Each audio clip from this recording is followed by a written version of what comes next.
নবী বলছেন, আল্লাহ আমার উম্মত যদি জাহান্নামে থাকে আমি কিন্তু জান্নাতে যাব না। আল্লাহ বলছেন আপনি না গেলে তো জান্নাত উদ্বোধনই হবে না।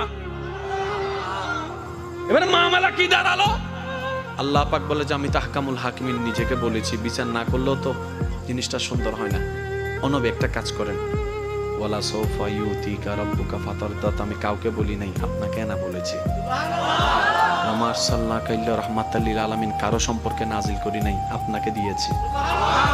ওয়ালাল আখিরাতু খায়রুল লাকা মিনাল উলা, কাউকে বলি নাই, আপনাকে বলেছি। আর আমি আল্লাহ ভালো করে জানি আপনি হচ্ছেন উম্মতের দরদি নবী। আপনি নিজের জন্য কাঁদেন নাই, সন্তানের জন্য কাঁদেন নাই, পরিবারের জন্য কাঁদেন নাই, নাতির জন্য কাঁদেন নাই, যত কেঁদেছেন জীবনে সবকিছু উম্মতের জন্য। এমনকি হাসরের ময়দানে যখন সর্বপ্রথম আমাদের নবীকে আল্লাহর হুকুমে তোলা হবে, আমাদের নবী উঠেই জিবরাইল আলাইহিস সালামকে প্রথম প্রশ্ন করবে, ও আমার ভাই জিবরাইল, আমার উম্মতগুলা কোথায়? আইনা উম্মতি, আইনা উম্মতি, আমার উম্মত কোথায়? আমার উম্মত কোথায়? আমার উম্মত কোথায়? আমি উঠার আগেই নাকি আমার উম্মতকে জাহান্নামে দিয়ে দিয়েছো নাকি? কোনো আমার উম্মত কোনো জাহান্নামে চলে গেছে নাকি? জিবরাইল বলবে, ইয়া রাসূলুল্লাহ, প্রথমেই আপনাকে তোলা হয়েছে, এখন আর কাউকে তোলা হয় নাই, প্রথমেই আপনি উঠেছেন।